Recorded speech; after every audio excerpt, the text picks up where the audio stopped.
My point is essentially talking about the Anthropocene and the quest for a new enlightenment, and indeed referring to the empty world and the full world.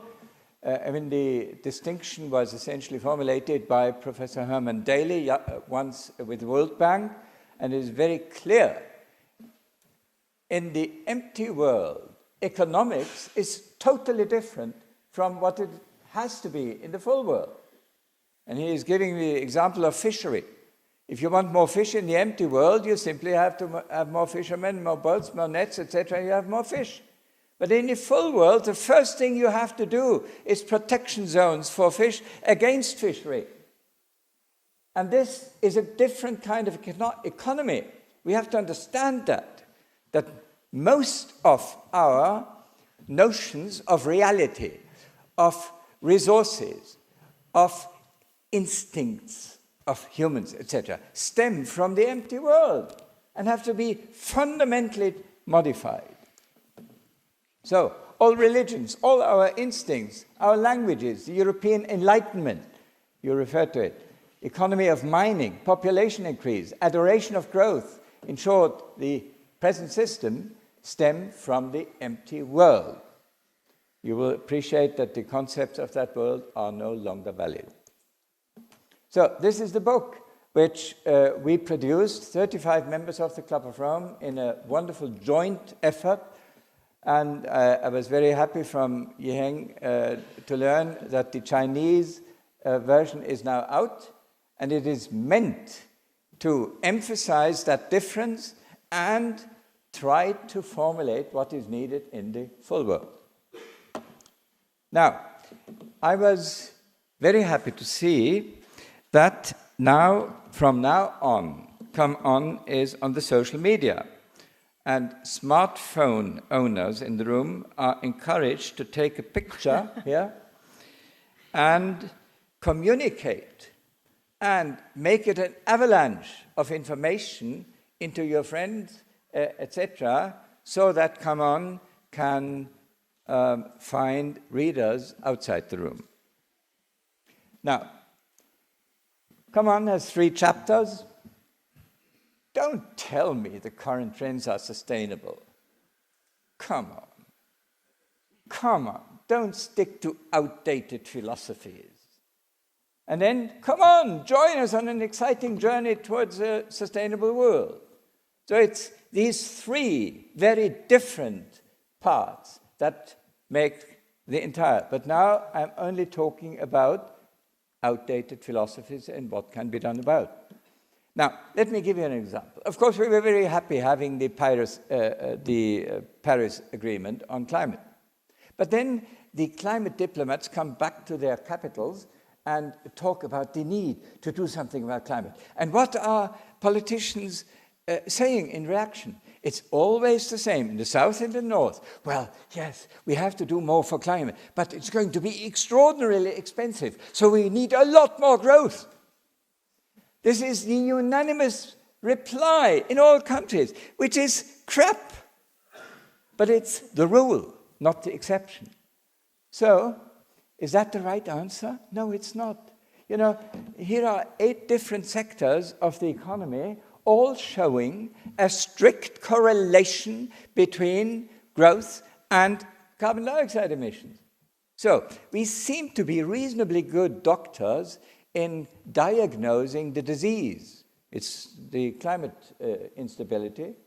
But we are completely idiotic therapists. The recipe for fighting the disease makes the disease worse. Would you go to such doctors? No. But this is we. We are the wrong doctors. So, we better change. A great encouragement for us in writing the Club of Rome, the Come On, was the encyclical Laudato Si by the Pope here next door. And evidently, greed, selfishness, brutal competition, purely utilitarian economics destroy the common home, leaving nothing for grandchildren, etc. And then we found out that most of the heroes of today's economics are systematically wrong quoted. And we went through 3 of them.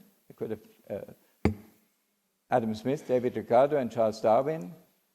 For Adam Smith, it was clear that the geographical reach of the market and the geographical reach of the law were identical.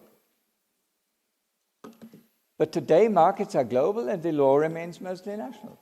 So you can guess who is winning. The markets are winning over the lawmakers, making what you say about drastic measures to be taken by the state impossible almost. So we have to learn that. And for David Ricardo, capital had to stay where it was sitting. And today, capital is by far the most mobile production factor. I mean, David Ricardo would turn around in his grave if he was seeing that today's internationalist capitalism is using Ricardo for justification. It's crazy. Or for Charles Darwin, competition, of course, was a fact, but it's mostly a local affair. Geographical borders were helpful for evolution, which is more or less the opposite of what economists say today. And he found the finches, now called Darwin finches, that evolved in the absence of competition from birds from the South American companies. Of course, economists always want to maximize competition. Before going on that, I was speaking with Connie Hedegaard yesterday, and she gave me a wonderful hint of a Danish journalist, Jorgen Steen Nielsen of the daily newspaper Information, who has looked more or less into all, not only 3, all sort of heroes of the past and how they are misquoted.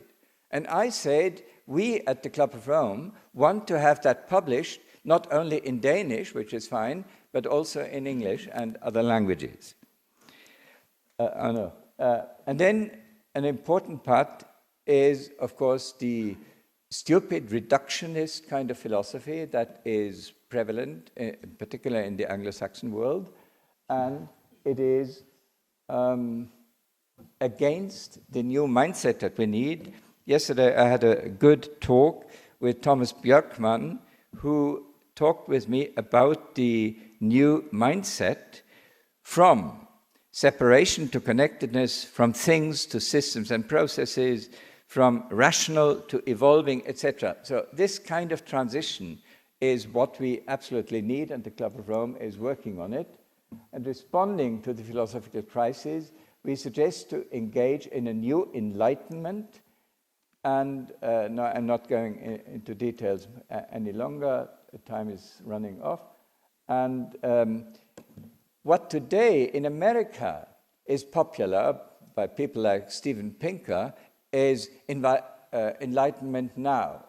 But this is essentially returning to the old Enlightenment. That's not good enough. It may be a good answer to Trump and his lying, but we go a lot deeper and think that balance could become a key notion for the new Enlightenment between humans and nature, short-term and long-term, public and private, religion and state, feminine and masculine, equity and rewards for achievement.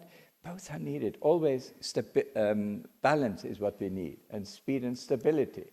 You know, an economics in which always the speediest is winning is totally destructive for our civilization. And in the Asian countries, there is a clear understanding of the need for balance, while in the West we still have dominant dogmatism, and this is not good enough. Thank you very much.